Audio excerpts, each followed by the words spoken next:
اس وقت ہم موجود ہیں پاکستانی سیاست میں الگ پہچان اور منفرد مقام رکھنے والی ایک ایسی شخصیت کے ساتھ کہ جن کے چاہنے والے انہیں قائد تحریک، مظلوموں کا ساتھی، روحانی باپ، پیر صاحب، الطاف بھائی اور بھائی کہہ کر مخاطب کرتے ہیں۔ الطاف بھائی، بہت بہت شکریہ آپ کا DW اردو کو وقت دینے کا۔ شروع کرتے ہیں ہم الزامات سے۔ ایک طویل فہرست ہے آپ کے الزامات کی۔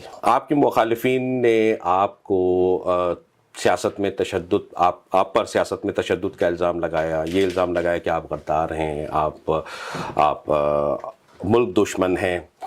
لیکن اگر ہم شہری علاقوں کو دیکھیں سندھ کے، تو ووٹرز پہ ان الزامات کا کوئی اثر نہیں ہوا اور اب ہمیشہ اچھے ووٹ آپ کو ملے۔ آپ نے ان الزامات کو کس طرح سے فیس کیا؟ دیکھیے، جن قوتوں نے اور قوتوں کے ساتھ شامل جو رہے، اب میں اس کی ذرا وضاحت کر دوں۔ یعنی جن قوتوں کی بات ہے تو وہ ہے پاکستان میں ملٹری اسٹیبلشمنٹ۔ دوسرے لوگ جو ہوتے ہیں، ایک تو ملٹری کا، آرمی کا ادارہ ہو گیا، فوج کا ادارہ ہو گیا، پھر جو سول گورنمنٹس بنتی ہیں اور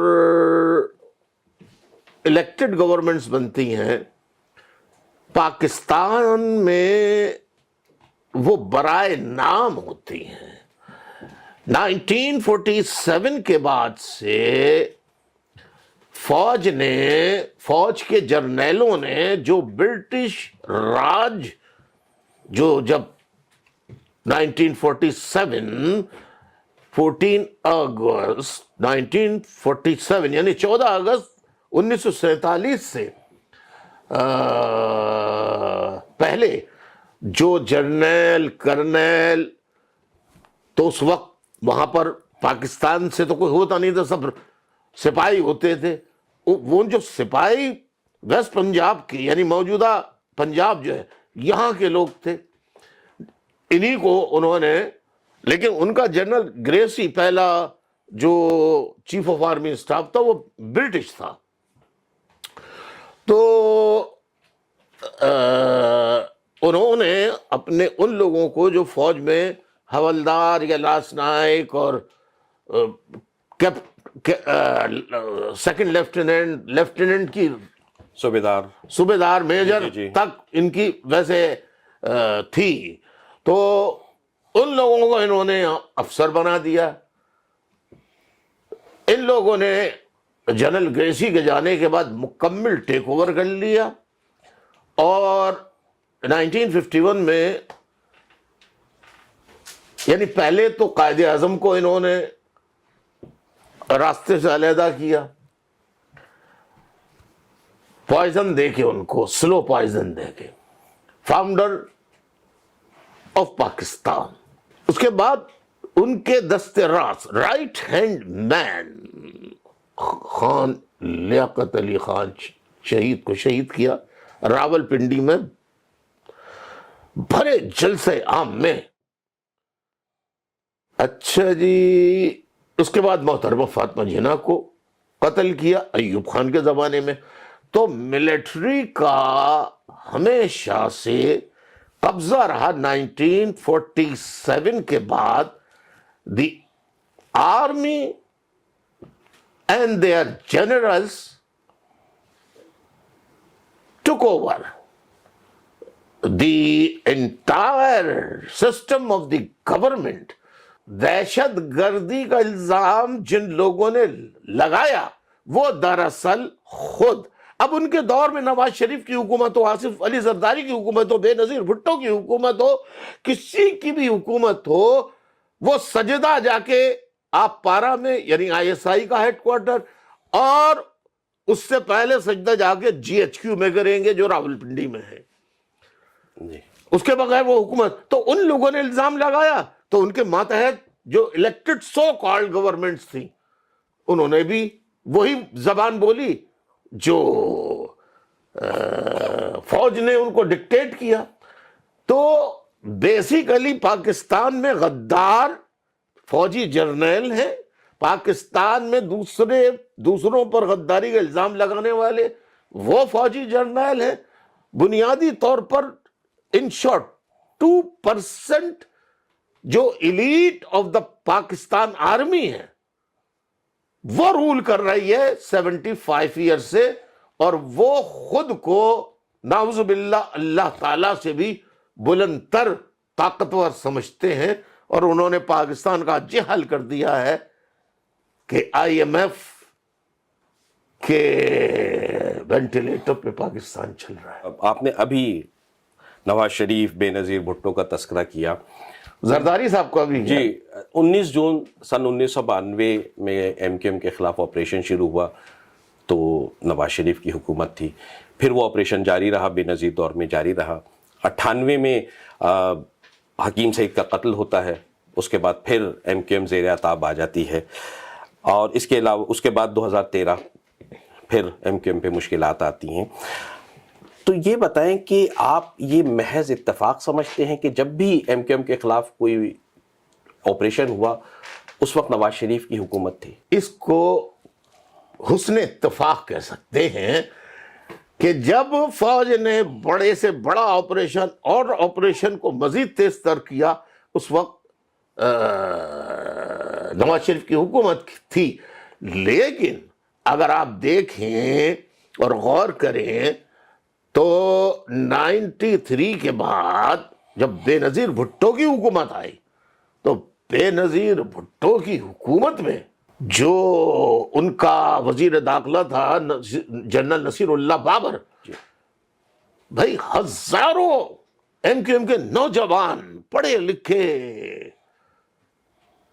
ساتھی ذمہ دار بھی ہوں یا کارکن ہوں یا گمنام کارکن ہوں, ان کو پکڑ کے پولیس مقابلے میں جعلی فیک پولیس انکاؤنٹرز میں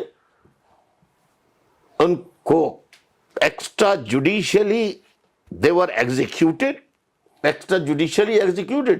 بھائی اگر آپ کو یہ شک ہے کہ یہ آدمی دہشت گرد ہے, اس کو پکڑیں, آپ عدالت میں پیش کریں, تو عدالت میں پیش کرنے کے بعد بجائے آپ ان کو جعلی پولیس مقابلے میں ہلاک کرتے ہیں. جنرل نصیر اللہ بابر پیپلز پارٹی کی بے نظیر بھٹو کی حکومت تھی, بے نظیر بھٹو وزیر اعظم تھی. انہوں نے یہ کہا, بے نظیر بھٹو نے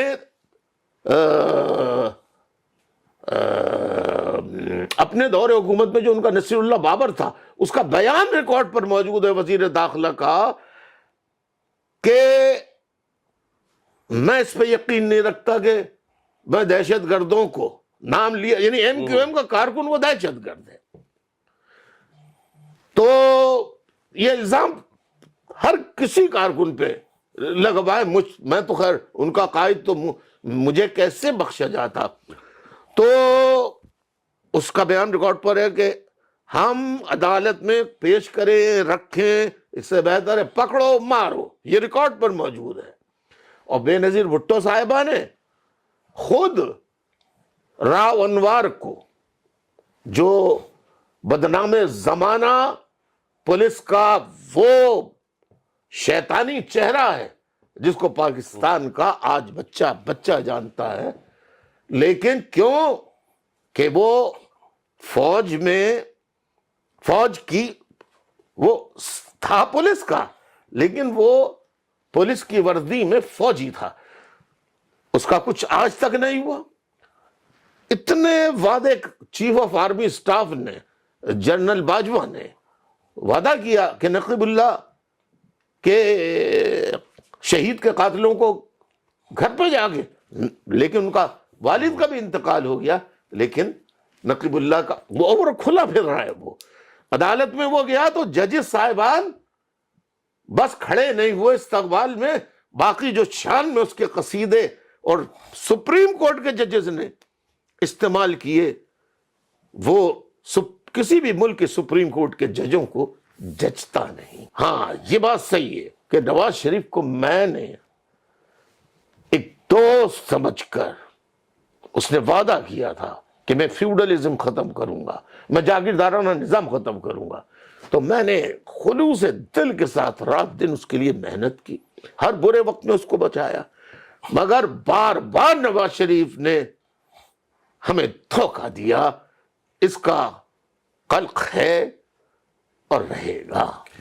ابھی جو آپ نے خط لکھا ہے نواز شریف کو، جی اس میں یہ سارا تذکرہ کیا 1992 کی اس ملاقات کا کہ جس میں یہ سارا سب کچھ طے ہوا، بات چیت ہوئی، آپ کو یہ خط لکھنے کی ضرورت کیوں محسوس ہوئی؟ پہلے تھا ووٹ کو عزت دو، اب نواز شریف کا نعرہ پھر وہی ہو گیا ہے۔ یقیناً نعرے میں تبدیلی جو ہے، پس پردہ فوجی جنرلوں سے ملاقاتیں ہو رہی ہیں، تو ہو سکتا ہے نواز شریف صاحب واپس چلے جائیں اور یہ وزیر اعظم بنا دیے جائیں دوبارہ، تو انہیں یاد دلایا کہ خدا کے خوف سے ڈرو، اللہ کے بھی جواب دینا ہے۔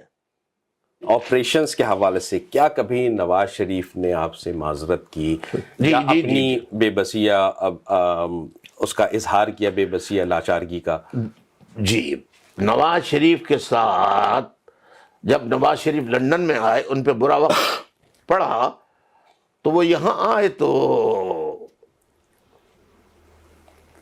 میں نے اسی دن اپنے خط میں اظہار کیا اس کا، میں نے یہاں پر نواز شریف سے، پھر نواز شریف صاحب جب لندن میں آئے تو ان کو پھر خیال آیا کہ بھئی ہم سے غلطی ہو گئی، تو انہوں نے فون کیا کہ ملاقات آپ کیجئے، تو میں نے کہا آپ آئیے چائے کی دعوت پر یا آپ ہمارے ساتھ کھانا کھائیے، وہ بھی آئے، پھر انہوں نے بھی بلایا، اور میں نے کہا کہ آپ نے وعدہ کیا تھا 1 مہینے پہلے تک، 19 جون 1992 سے 23 مئی کو میری لندن میں ملاقات ہوئی ہے ان کو 92 میں، انہوں نے قسمیں کھائی کہ میں ایسا نہیں کرنے دوں گا، نہیں کرنے دوں گا۔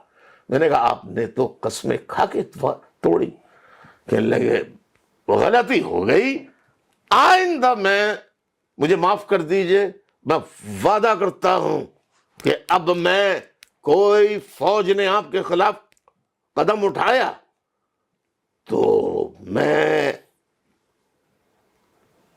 وزارت عظمیٰ سے استعفیٰ دے دوں گا، مگر آپ کو دھوکہ نہیں دوں گا۔ لیکن جب حکیم سعید صاحب کا قتل ہوتا ہے 98 میں، تو وہ کیا کرتے ہیں، جیب سے کراچی میں ایک لسٹ نکالتے ہیں، یہ لسٹ ہے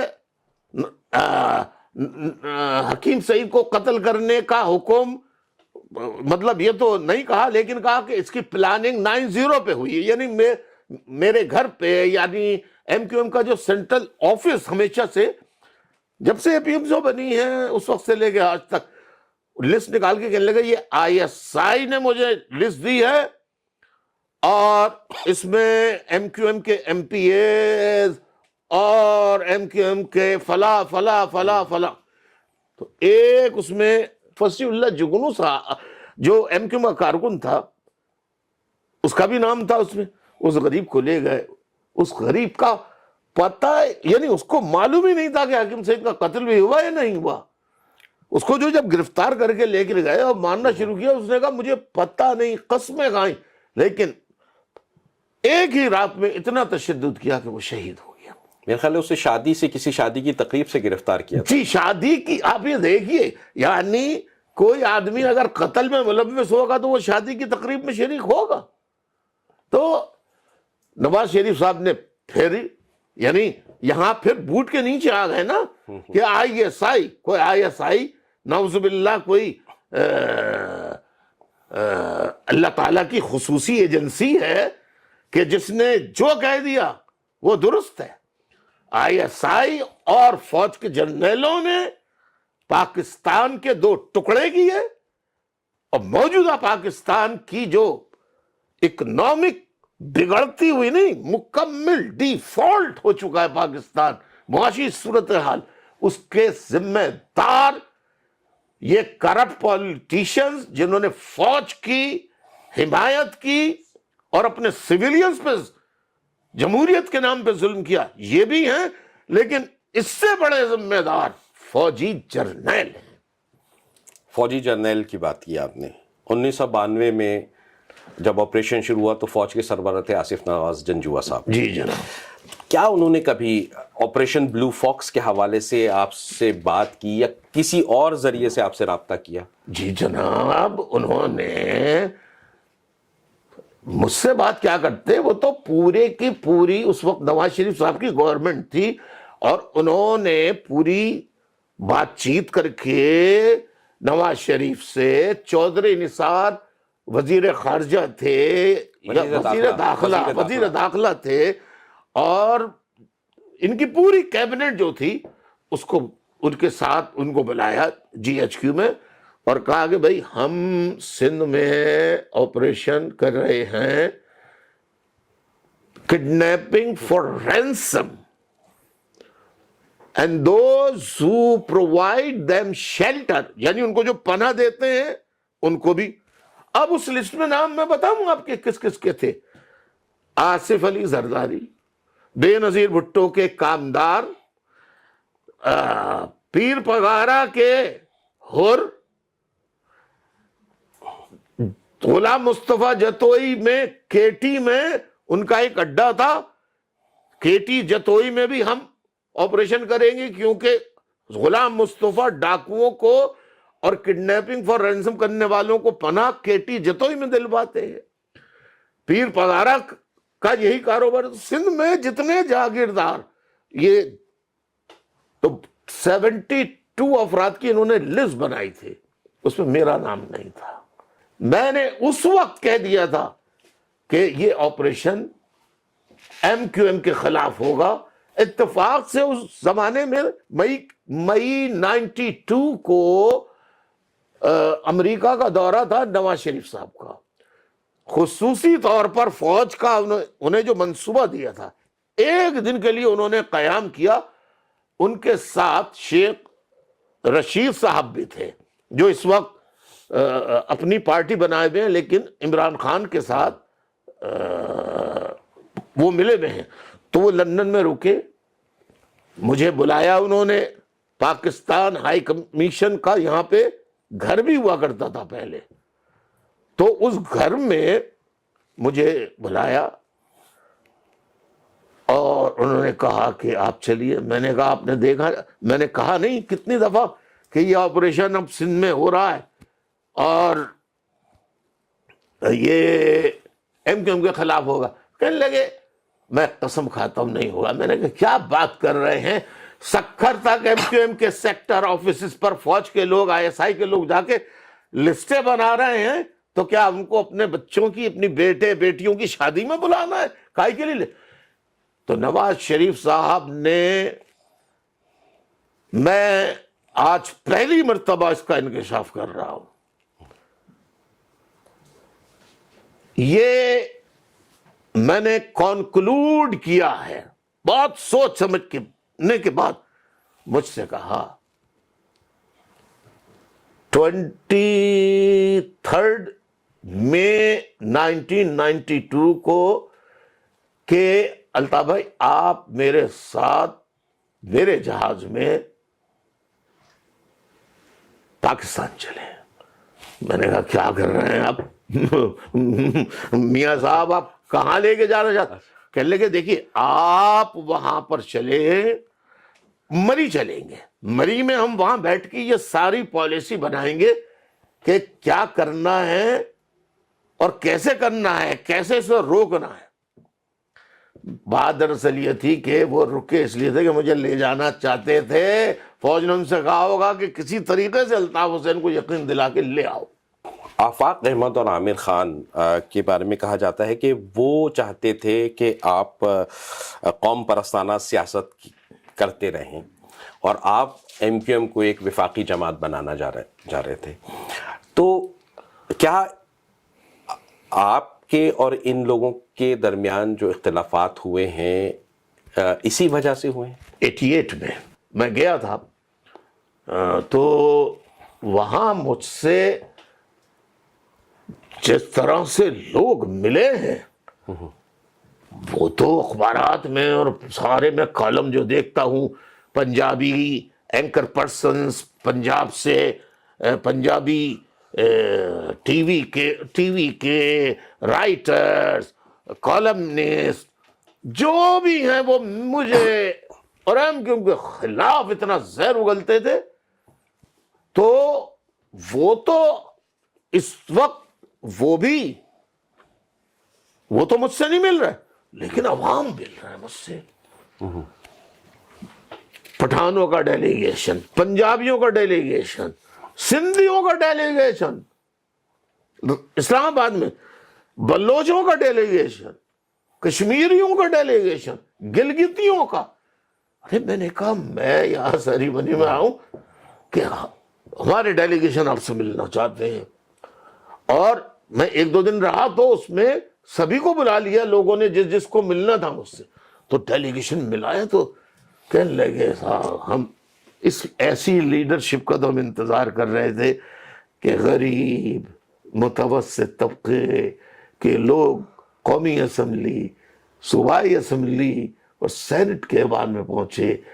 آپ نے گنا پیلنے والے کو ایم این اے بنا دیا، آپ نے ٹیکسی چلانے والے کو آپ نے ایم این اے بنا دیا، آپ نے ریڑھی لگانے والے کو، پڑھے لکھے تھے، نوکری نہیں، کوٹا سسٹم اور مہاجروں کے خلاف جو ناانصافیاں تھیں اس لیے تو بنی تھی. تو جب میں نے دیکھا کہ عوام بہت پسند کرتے ہیں مجھے، چاہے وہ پنجاب کے ہوں غریب، چاہے وہ NWFP کے ہوں، بلوچستان کے ہوں، پورے پاکستان کے کسی خطے کے غریب، لوور مڈل کلاس کے عوام ہوں، وہ مجھے پسند کرتے ہیں. کہنے لگے ایم کیو ایم کی طرح ہمارے ہاں بھی آپ تنظیم سازی کریں کیونکہ یہ آپ کے ساتھ زیادہ ناانصافیاں ہیں.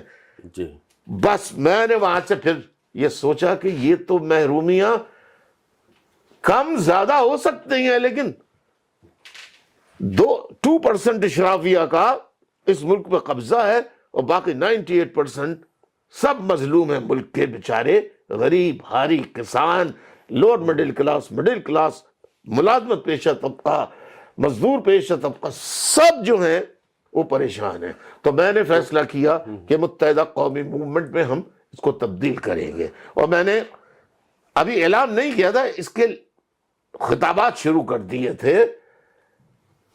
ISI کے لوگ ہر میری میٹنگ میں شریک ہوتے تھے، چاہے ڈیلیگیشن پنجاب کا ہو، بلوچستان کا ہو، کہیں کا ہو، ان کے ساتھ ضرور. تو ان کو میں بتاتا تھا کہ یہ ہے، اور ان کو بتاتا تھا کہ فوج آپ کے خلاف ہو جائے گی، ISI آپ کے خلاف ہوگی. تو کہتے تھے کوئی بات نہیں، ہم جد و جہد کریں گے وغیرہ وغیرہ. یہ پوری رپورٹ اسلام آباد پہنچ گئی، یہ پوری رپورٹ GHQ پہنچ گئی اور آپ پارا اسلام آباد پہنچ گئی. انہوں نے کہا یہ الطاف حسین نے اگر تنظیم بنائی تو فوج کے جرنیلوں کا، ان کی چوری چکاریوں ڈکیتیوں کا، پاکستان میں سب سے بڑے ڈکیت تو یہ فوجی جرنیل رہے ہیں. تو کچھ ایسا کرو کہ یہ مہاجر قومی موومنٹ کو متحدہ قومی موومنٹ میں تبدیل نہ کر سکے. آفاق عامر کو سزا کے طور پہ، آفاق زونل 1 کا انچارج تھا، زون C کا انچارج عامر خان تھا. انہوں نے اپنی واقعتاً انہوں نے اپنے یعنی ایک اپنے علاقے جو زون C کے تھے اس کو ریاستوں میں تبدیل کر دیا تھا. مجھے اطلاع جب ملی کہ لوگوں پر جبر کیا جا رہا ہے تو میں نے ان کو وہاں سے ہٹا کے مرکز میں لے آیا میں کہ یہ قریب رہیں گے، ان کو تکالیف کا پتہ لگے گا، ان کو اصل سچویشن پتہ لگے گی اور میرا پروگرام پتہ لگے گا. شاید ان کے ذہن میں پروگرام نہیں ہے، لیکن ان سے ہو گیا ISI والوں کا رابطہ ہو گیا. رابطہ ہونے کے بعد پیسہ دیا، ٹرانسپورٹیشن دی، بس اس کے بعد یہ خفیہ طور پہ اپنے اجلاس کرتے رہے. MQM میرے خلاف، یعنی پارٹی میں رہتے ہوئے جب بالکل ثبوت و شواہد مل گئے تو پارٹی سے ان کو میں نے وارننگ دی میں نے عامر اور رفاق کے آگے ہاتھ جوڑے کہ بھائی اگر مجھ سے کوئی شکایت ہے تو دور کر لو، ورنہ جس راستے پہ تم جا رہے ہو اس سے پوری قوم کو نقصان ہوگا. لیکن یہ بک چکے تھے. یہ واپسی کا جو ایک دفعہ مافیا گینگ میں شامل ہو جائے، جو ایک دفعہ مافیا گینگ یا فوج کا یا سی آئی اے کا یا آئی ایس آئی کا یا کسی بھی ایجنسی کا بہت اندر کا مخبر بن جائے، وہ واپس اس مافیا گینگ سے واپس نہیں آ سکتا. تو آپ نے پھر عامر خان کو معاف کیوں کیا جب آپ اتنا آپ کا تلخ تجربہ ان کے ساتھ رہا تھا؟ مجھے جیل سے اس وقت جو کشور زہرا جو نامی خاتون ہے، انہوں نے کہا کہ جیل سے میرے پاس میسیجز آئے ہیں، میں نے عامر خان سے ملاقات کی ہے اور وہ اس راستے کو چھوڑنا چاہتا ہے. میں نے کہا ISI کے پاس جو چلا جائے، فوج کے پاس جو چلا جائے، ہزاروں مہاجروں کے قتل اور لوٹ مار میں یہ خود شریک رہا ہے، کہ اللہ معافی مانگنا چاہتا ہے. میں نے کہا میں تو معاف کر سکتا ہوں، لیکن جن کے شہید ہوئے ہیں کہنے لگے وہ ان سے بھی تیار ہے معافی مانگنے کے لیے، اور آپ کے قدموں میں رہ کے، آپ کے سائے میں رہ کے وہ کام کرنا چاہتے ہیں. میں نے کہا ٹھیک ہے، شہیدوں کے لواحقین سے معافی مانگنی پڑے گی، اکیلے نہیں، جو تمہاری پوری ٹیم ہے ظلم کرنے والوں کی. اگر شہیدوں کے لواحقین نے معاف کر دیا تو میں معاف کر دوں گا، لیکن تمہیں جتنا ظلم جبر تم نے فوج کے ساتھ مل کے کیا ہے، تمہیں اتنا ہی بہادر بن کے فوج اور ISI کے خلاف جم کے کھڑا ہونا پڑے گا. اس نے وعدہ کیا. شاہ زیب کا پروگرام ہے، میں آپ کو بھجوا دوں گا، آپ دیکھ لیجئے گا. اس میں خود کہا ہے کہ ہمیں اسلحہ دیا، پیسے دیے، رائفلیں دی فوج نے ہمیں، وہ سب بتائے گا. تو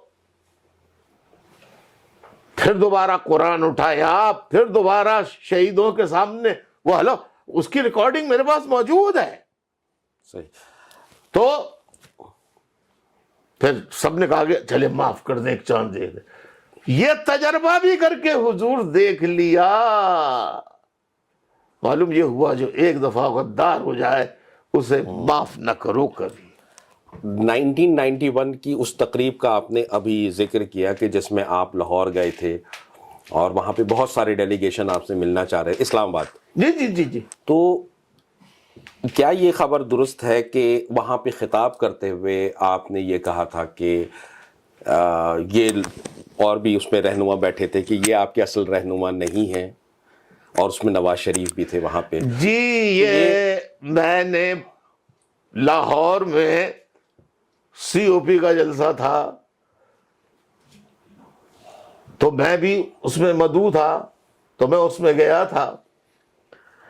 میرا جب نمبر آیا تو میں نے کہا الطاف حسین، اللہ نے تمہیں موقع دیا بہت اچھا، اور یہ سامنے ہزاروں لاکھ آدمی بیٹھے، یہ غریب ہے بیچارے، نیچے بیچارے جو فرش پہ بیٹھے ہیں.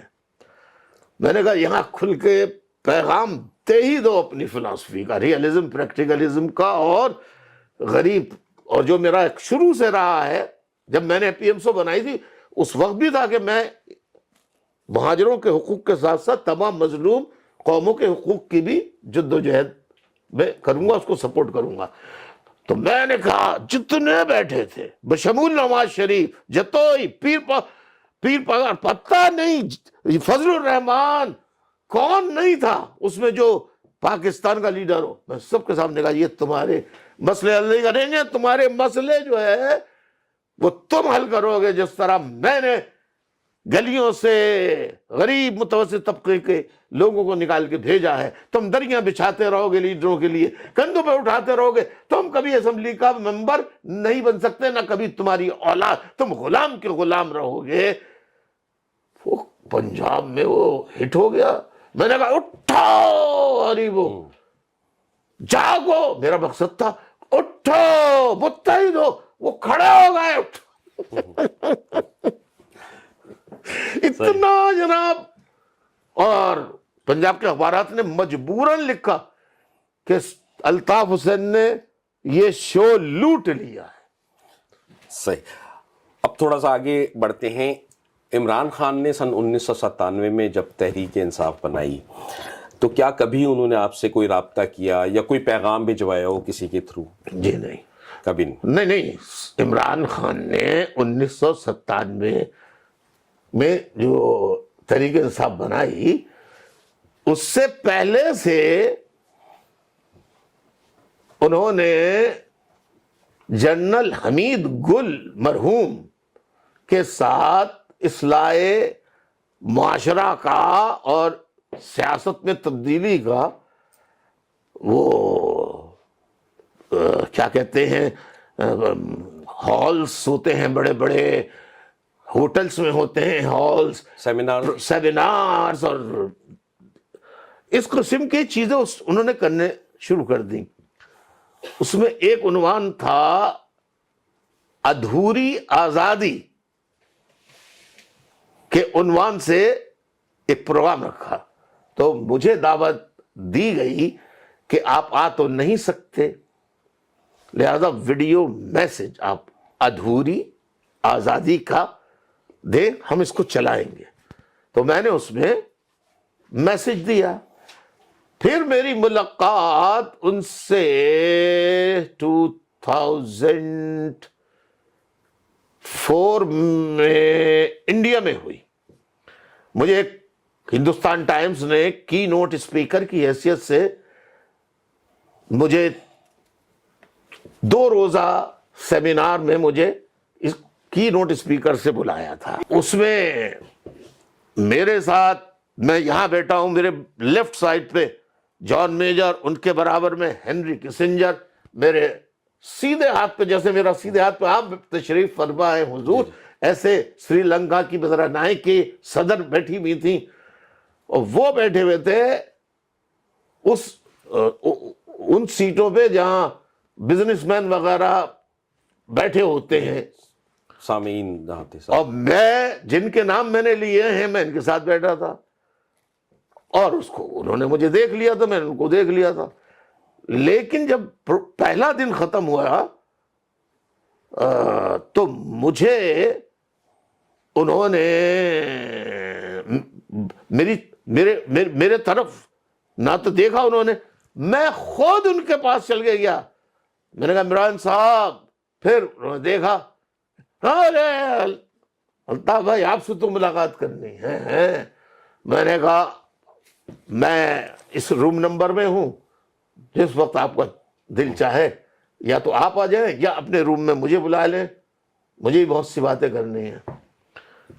صاحب اس کے بعد وہ عمران خان صاحب, اس ہوٹل کا نام مجھے یاد نہیں ہے لیکن عمران خان کو شاید یاد ہو, ہندوستان ٹائم میں وہ بھی انوائٹڈ تھے. تو اس ملاقات کے بعد وہ اسی رات کو ہوٹل چھوڑ کے چلے گئے. آپ کو کیا بات کرنی تھی عمران خان سے؟ بھائی یہی کہ اشرافیہ کے خلاف ہمیں جو آج کل باتیں کر رہے ہیں, ریاست مدینہ, یہ تو بات کر رہے ہیں, لیکن فوج کے خلاف کہ یہ فوج ہے جو کرتی ہے, اور یہ ملکی دولت لوٹنے والے چور اچکے, ان کے خلاف ہمیں جد و جہد کرنی ہے. تو میں نے کہا عمران خان سیلیبریٹی بھی ہیں, مشہور بھی ہیں پوری دنیا میں اور پاکستان میں بھی, تو ان کے ساتھ اگر کوئی ایسی چیز ہو جاتی ہے کہ ینگ بھی تھے اس وقت, تو میں نے کہا کہ ہم دونوں مل کے شاید کوئی پاکستان کے لیے, کیونکہ ان کا تعلق پنجاب سے ہے, تو میں نے کہا ایک سپورٹ پنجاب کی بھی مل جائے گی اور آواز بھی ہوگی ساتھ میں. لیکن بھائی یہ تو رات ہی کو بھاگ لیے جناب, تو میں کیا کر سکتا تھا. یعنی آپ کا خیال تھا کہ ایم کیو ایم اور پی ٹی آئی ہاتھی مل کے دانت ہاتھی کے دانت دکھانے کے اور کھانے کے اور. اچھا یعنی آپ کا خیال تھا کہ ایم کیو ایم اور پی ٹی آئی جی مل کے ساتھ کام کر سکتے. جی. اچھا ایسا کہا گیا کہ آپ مصطفیٰ کمال کو اپنا جانشین بنانا چاہتے ہیں, کیا اس میں کچھ صداقت ہے؟ لا حول ولا قوت الا باللہ العلی العظیم. جواب مل گیا آپ کو. ایم کیو ایم نے نون لیگ کے ساتھ بھی حکومت کی, پھر پیپلز پارٹی کے ساتھ بھی کی. ان دونوں جماعتوں میں سے آپ کا بہتر تجربہ کیا رہا؟ کس جماعت کے ساتھ آپ کا تجربہ بہتر رہا؟ All parties work under the supervision of military generals. تو سب کو فوج اجازت دیتی ہے کیا؟